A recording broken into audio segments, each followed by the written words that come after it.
Hey, Into Picklers, welcome to episode 11 of our podcast, Pickleball Therapy, where we talk about all things pickleball with a focus on improvement and helping you become the best pickleball player that you can be. This week, we're going to take a break from our series of the interview with Coach Peter Scales, and we're going to talk to our good friend, CJ Johnson from Better Pickleball.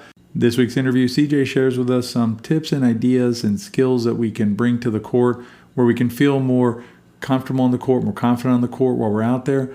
That'll help us be calmer while we're out there, just have a better time when we're out on the court, and also become better pickleball players. Let's get into it. Every week, players ask Lori or me about the Into Pickle Academy. They want to know more about our online courses and what they're about. If you're interested in knowing more about the Into Pickle Academy, you can visit intopickle.com and you'll be able to link to a video that explains the Into Pickle Academy. Or better yet, join us for one of our free 30-minute workshops. During the workshop, you'll learn a thing or two and learn about the Academy. See you in class. Hi, CJ. Thanks for joining us today on our podcast, Pickleball Therapy. We're super excited to have you with us. How things out west where you're at? Hey, Tony, it is phenomenal to see you. It's been a while since the Pickleball Summit, I think, right?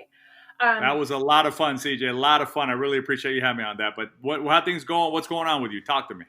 Let's see. It has been an interesting summer out here. I'm in Lake Tahoe.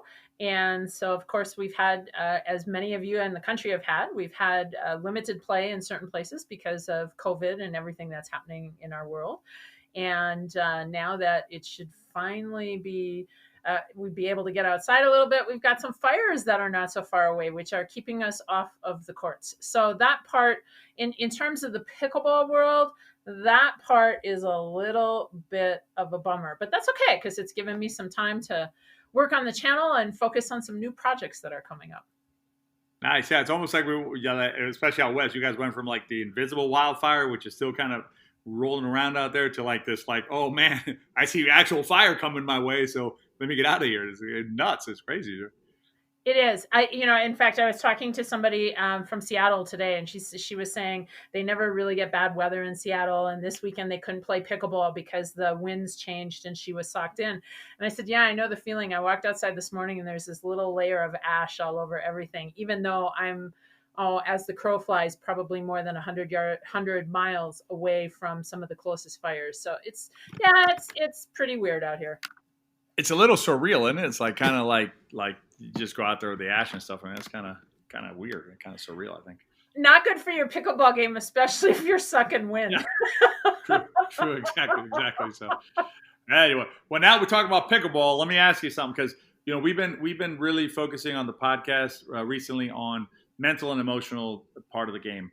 I follow your channel, and I know that you've seen some of our videos, and we do a lot of work out there with things like the I call it the details or the micro, sort of like if you're having service yips, try this. I know that you do a lot of stuff with make sure that your body's in good shape to be out there, so you avoid injury and things like that, can play longer. But one of the things that is, I think, super challenging, I know it's super challenging for me as a player, so I just speak from personal experience.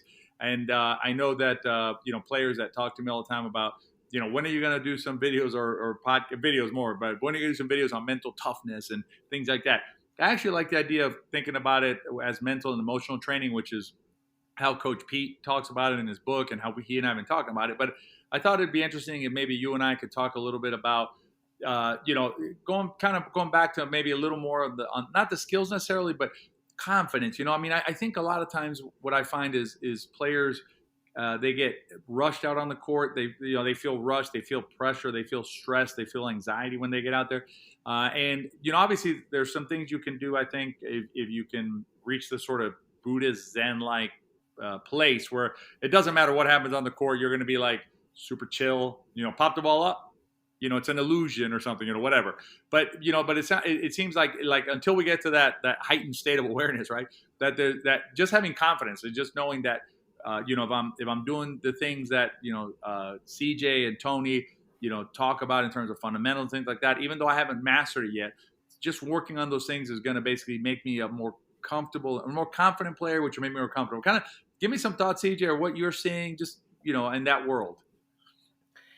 Wow, that I mean that's a lot to unpack, but I think it goes into two places, and you've been dealing with that mental side. So I don't really want to say that you have to have the skill to have the confidence, because I think we certainly have seen a lot of people that have limited skill, not zero skill, but limited Right. skill, and they have a lot of confidence, and they manage to do well.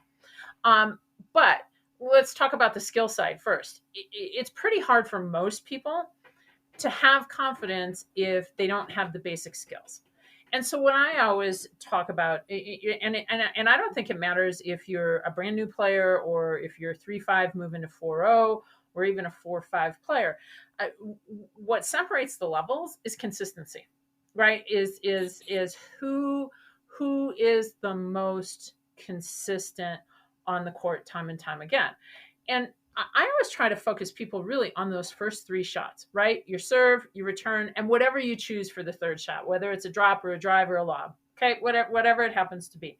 Um, if you're focusing on doing those three things to the best of your ability, then you're going to perform. So, as an example, I mean, when I look at the serve, your first most basic thing is it's got to be in, right? I mean, it has Right. to be Yeah. in. Yeah. Yeah. Hitting it 4 feet out. It's really hard to score points if you're missing your serve. Right. Net or 4 feet out doesn't make Right. sense. Yeah. Right. And so how many people, and this has happened, right? You have people who come to you and who want coaching, and they say, hey, I want to hit a spin serve. And they can't hit the dang thing in. Okay, okay. Right. Well, first let's get it in. Let's knock off this basic. All right.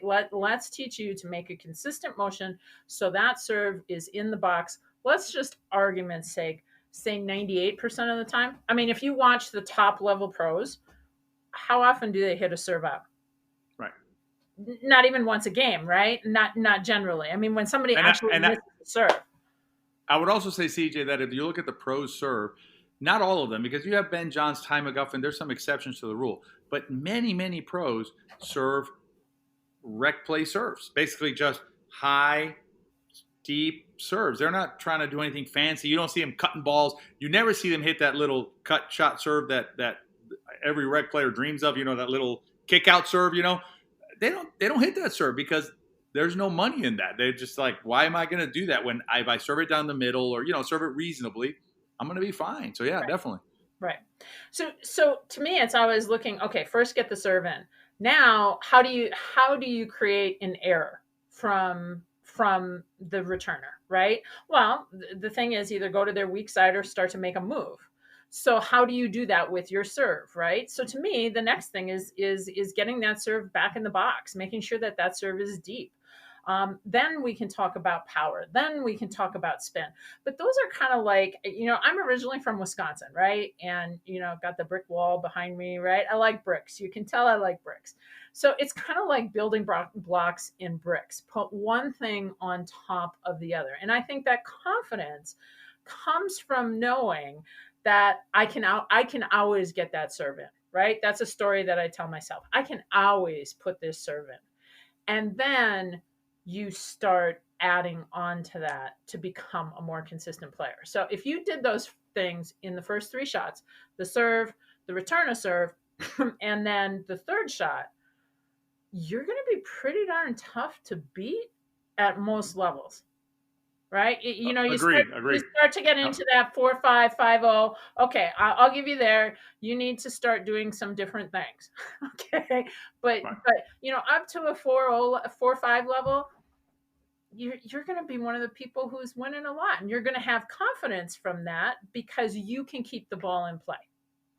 Yeah, players ask me all the time about like what defines a 4-0 player. A 4-0 player to me is generally a well-rounded player, meaning the 4-0 player can hit the shots that are necessary. By that I don't mean crazy power serve, the kick out serve, spins, none of that stuff. I'm talking about they don't miss their serves very often. They never miss returns of serve because that's deadly. Almost never. They work on some sort of neutralizing shot, like you said, CJ. I think players sometimes are gonna get too narrow. It's almost too narrow for them. They're like, if I don't hit the shot exactly this way every time on my third, then I'm not a good player. And that's just not the case. I mean, there's other ways to solve the puzzle. So they basically find some sort of neutralizing shot on the third, and they never miss the four shot. And once you do those things, then we say it's almost the same thing you were saying, CJ, about the first 3 shots. Our kind of philosophy that we're working with right now is just get past 4. If you can get past the first 4 shots in every rally you play for the next year, you're going to be an amazingly good player. Because if you look at rec games, we've done some statistical analysis on that, in rec games we find that a lot of the averages are under 4 shots per game. In other words, so if you're not getting more than 4 shots a rally per game, you're just, I hate to say it, but you're not playing. You're definitely not playing 4.0 pickleball. So so that's kind of how we look at it. But going back to what we were talking about, just to kind of close the loop on this part of it, I do agree that I think that if you go out on the pickleball court, obviously the first time you go out there, you're just messing around, it's fine. But once you've been playing for a year, if you don't feel confident that you kind of know what you're trying to accomplish, if you don't have a plan, or you don't really, when you go out there, then you can slide into discomfort, or slide into lack of confidence by thinking, hey, maybe I shouldn't be out on this court with these folks. Maybe I'm not ready for this yet. As opposed to, again, going out there, even if you're missing some shots, but you have an idea of what you want to accomplish, you understand that it's fundamentally sound. It's the kind of stuff that CJ Better Pickleball and Tony at Into Pickle are talking about. These are the things I should be working on and doing. Then you're going to be more confident, and then that'll translate to more comfortable and less stress, less anxiety when you're out there. I agree. I think, though, one of the things that sometimes I see people missing a lot, right? Lord knows, pickleball is fun, and everybody flocks to rec play, and really doesn't spend a lot of time working on their game outside of rec play. And so, to me, coming from I come from golf. That was my profession for years and years and years. And you maybe spent 10% of your time actually on the golf course, right? The rest of the time was practicing on the range, or chipping, or putting, or working on that part of your game. Same thing in skiing.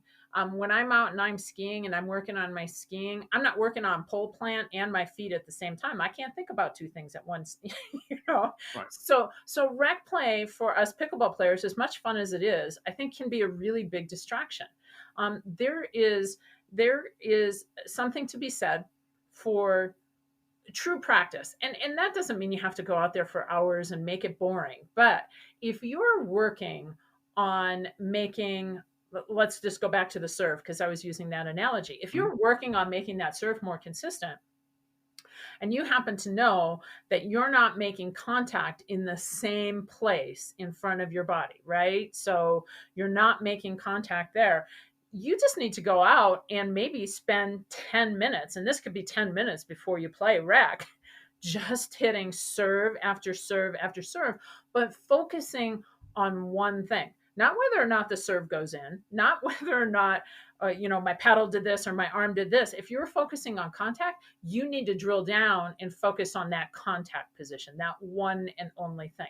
So as you do some of the things that are necessary for consistency, you'll start to gain more confidence. It's a natural factor from it. Right. And I really like what you said about, just go out for 10 minutes. I tell players all the time, I'm like, listen, I know it can be like, oh, I should drill for 2 hours. And so when am I going to do it? And then you just don't do it. So before you play rec, right? Say you're working on a dink or a serve or whatever, third shot, doesn't matter.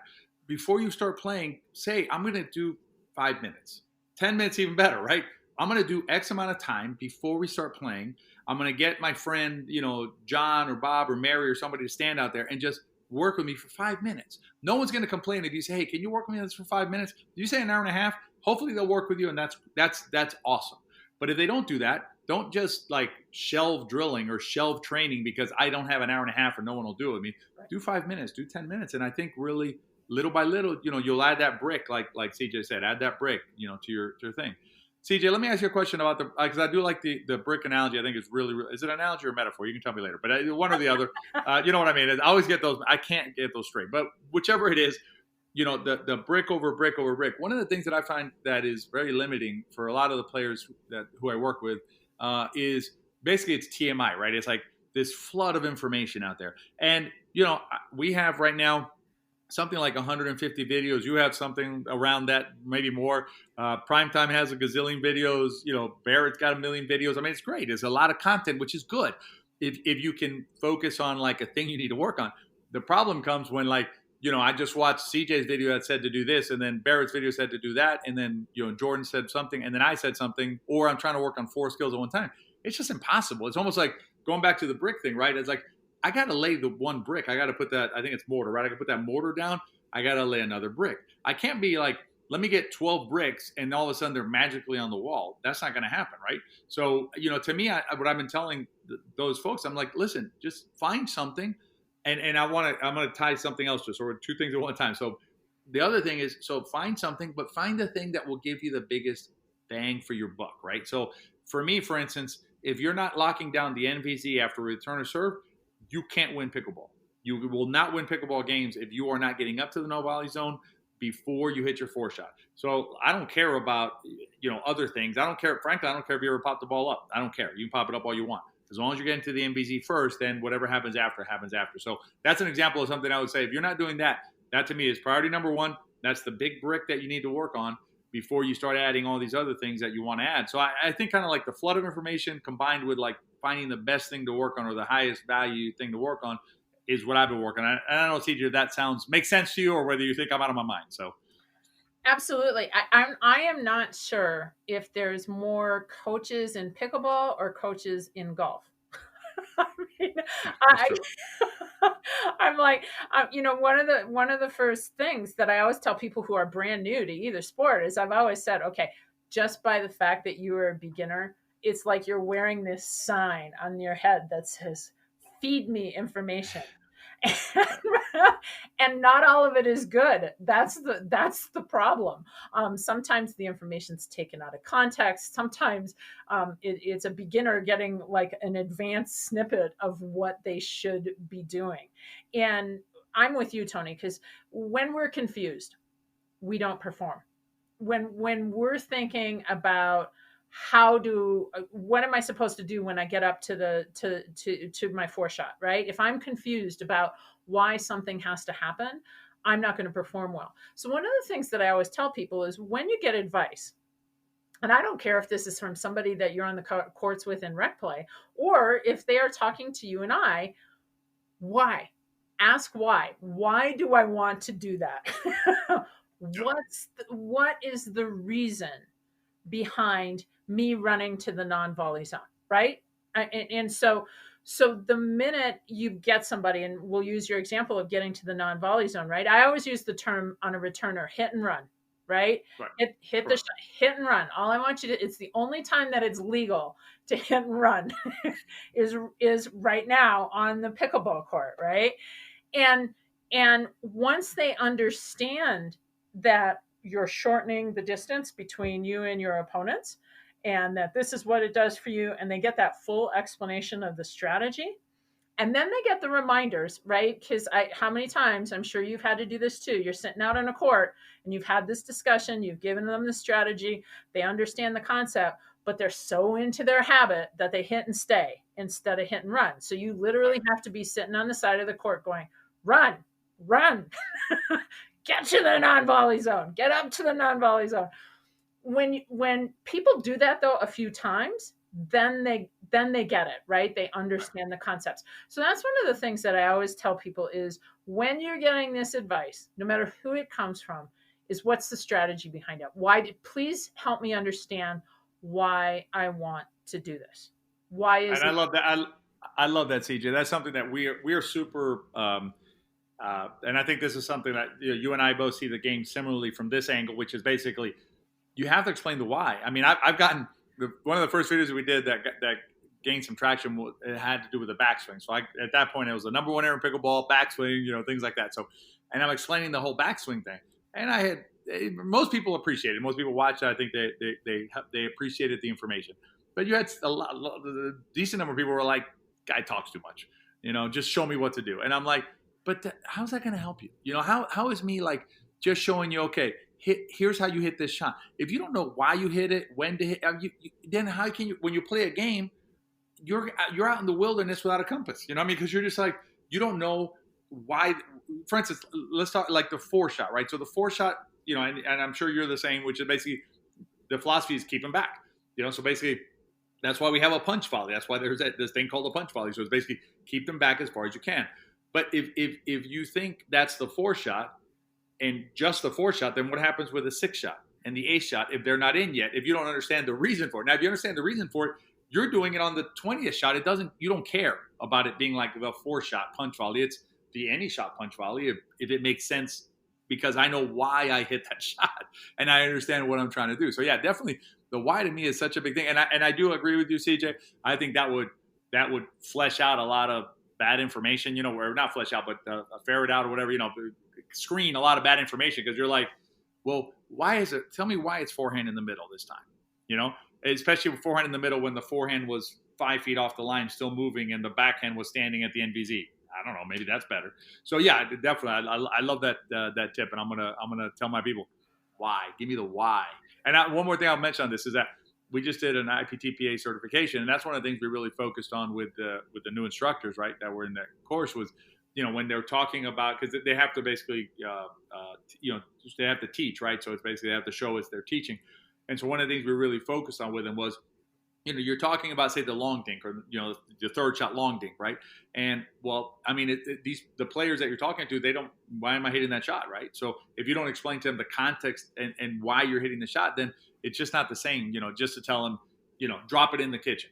Well, why am I dropping it in the kitchen? And now if I understand I'm dropping it in the kitchen because I want to neutralize, then I understand that maybe a higher, slower ball, maybe even a lob sometimes, whatever, will accomplish the same objective. So anyway, yeah, I definitely agree with that, CJ. Well, but I also think it feeds into when you start to understand why, then you can sometimes differentiate things that happen at certain levels. So as an example, when I talked about the third shot, right? I said, really, there's 3 third shots. You're going to drop, you're going to drive, or you're going to lob. There's one of those 3 things are going to happen on the third shot. At a certain level, a lob can be an effective shot. Okay. Now you're not going to, I don't teach a lob. I do not teach a lob from the baseline. I love the lob at the non-volley zone. I don't teach a lob from the baseline. But at a lower level, if you're playing with players who are not good movers, that can be an effective shot for you. Now, when you start to go up in ranking, you're going to get murdered because you're going to hit it too short, and that smash is going to come back to you that you cannot keep the ball in play. But if you understand what a lob does, right? What is a lob used for? And then you can make those adjustments as you get better. You can still achieve that consistency. Right, because you have the framework. Once you have the framework of how the game is played, and you understand serve side, return side, what I'm trying to do on each side, what I'm trying to do when I get to the NBZ. We're even at the NBZ. We're playing a rally out. I think then you can add your own kind of flavor to it, but you have confidence and you know what you're doing. So I think going back, and CJ, I really appreciate you being on the podcast today. I think I think in summary, it sounds like we're kind of on the same page here. That basically, if a player acquires, it's not. I agree with you. It's not skills. So it's not like, okay, you're hitting third shots at 85% success rate, so therefore now you should be comfortable on the court. It's basically just being comfortable with kind of the general, how's the game played? What am I trying to do? What are they trying to do? Maybe I make a mistake, but I understand the game. I think that gives players confidence when they're out there, and confidence then gives them kind of a sense of peace when they're out there. Even if things aren't going perfectly, they know what's happening. They kind of know, they speak the language, so to speak. They don't feel like they're, a stranger in a foreign land, like not really understanding what's going on the court. And I think that gives me a ton of peace to be out there, because I may have days when I'm not playing well, but I feel like I don't feel uncomfortable on the court because, I know what's going on, win or lose. Right.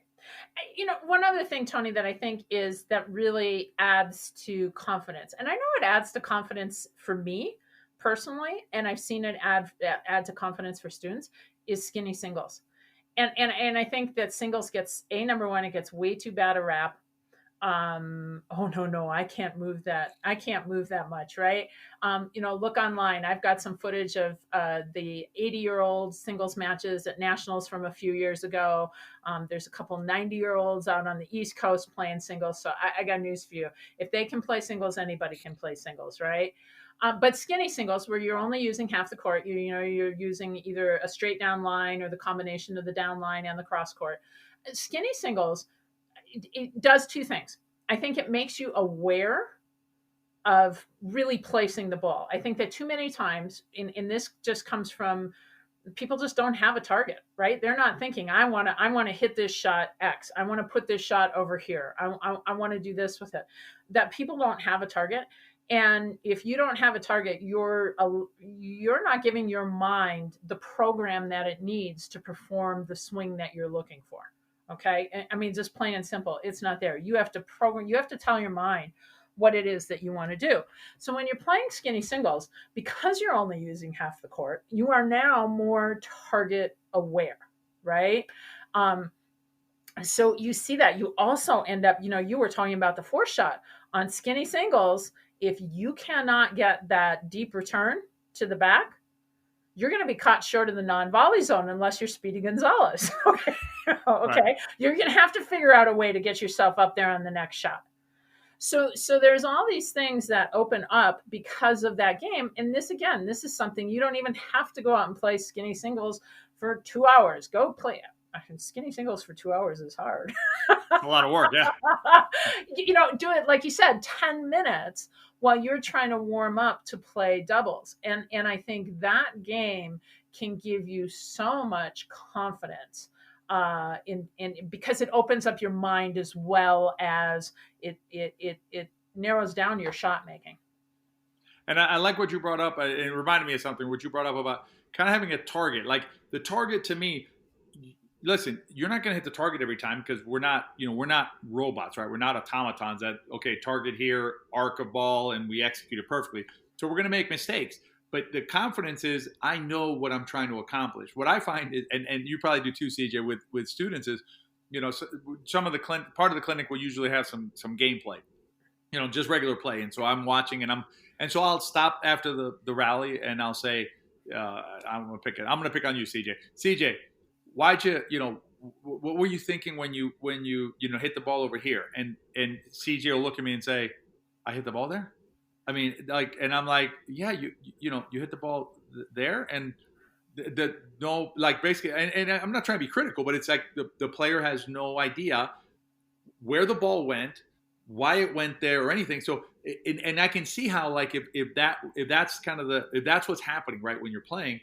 Yeah, I don't know. I mean, I think it would be uncomfortable, or you wouldn't have a lot of confidence in what's happening because you're not even aware, much less deciding on what you're doing, right? So, and for instance, like I know if win, lose, or draw, I know where the ball went. I could probably tell you where the ball went 3 points ago or 3 rallies ago because that's how But that gives me a lot of confidence. So yeah, definitely just having. It's not.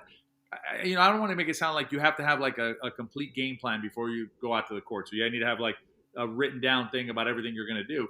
But you just have a general idea of, okay, if I'm on return, I'm trying to keep him back generally. I'm making him work. And then if I'm the serve, I need to neutralize and get up. Little things that you can kind of then, as you're out there, you piece them together. And like you said, CJ, if you do the 4-shot and you're not at the NVZ on the 4-shot or you hit a short return, your brain should be able to say, I know what happened there. Mm-hmm. I didn't make it up to the NVZ. Okay, so next time I'm going to make it up to the NVZ. And it's little things like that now you're confident because you know what happened. Not, I lost, I have no idea what happened. I don't even know, so anyway. I mean, one of the things that I do when I'm out and I'm playing rec play, and I think we're all in those instances in rec play where we know that some of the games we're going to play are going to be highly competitive and some of the games we're going to play in rec play are going to be less competitive. Mm-hmm. And instead of complaining about the less competitive games that we have in rec play, one of the things that I really trained myself to do early on is when I felt like I might be in that game, I am going to say, okay, here's what I am going to do. Here's the strategy that I'm going to apply into this game for the whole entire game. So as an example, one of the things I might say is, okay, for the first 5 shots or for the first 5 points, I am going to hit the ball only to this spot on the court, or to this person's backhand, or to this person's forehand, or no matter where I am, that's where I'm going to hit the ball. Okay, just to see that I'm going to do it. Maybe another thing it will be, I will never, in this game, I will not attack any ball that's not clearly above the net.